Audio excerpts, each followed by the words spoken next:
In 1980, I saw this old warehouse building which used to house a disco, 70s era disco called the Mad Hatter. It was about a 20,000 square foot building in South Boston's warehouse district. It was very diverse, and people in Boston were open to pretty much anything. I mean, we would have, one week we'd have like Sly and Robbie from Jamaica, best reggae rhythm section, probably in the world. And then the next week we'd have Ornette Coleman, where you'd have like 15 jazz players up there, each playing their own little song, improv.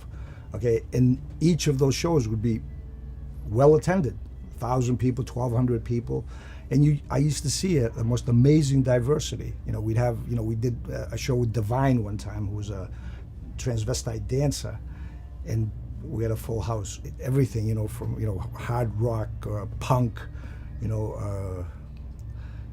used to do all ages show on Sunday afternoons, featuring bands like the Dead Kennedys and Sonic Youth and Circle Jerks and all these hardcore bands, but a lot of talent. And you'd see even in those genres you'd have subgroups, where you'd have the real extreme, with the piercings and everything, and then you'd have the people that just really like the hard driving rock and roll. And then you'd have the skinheads, and even like folk and jazz, or even country.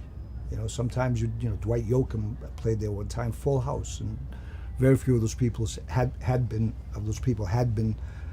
at the channel before, but you weren't surprised. You'd always see a different group. You had some regulars, but generally, every night of the week you'd have a different cultural expression, so to speak. Very diverse. There was one band that used to be a perennial favorite from the time they started playing as the Young Snakes, and then changed their name to Till Tuesday. And they used to play on New Music Nights, which is nights when we didn't really have anything else going on, so we'd book 3 or 4 local bands and people would come in, and it used to be Tuesday nights, incidentally.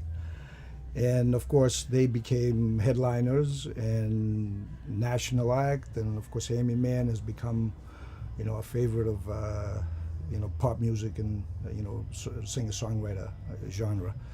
The Lemonheads, Mighty Mighty Boss Tones, all were acts that began as new acts in the early 80s.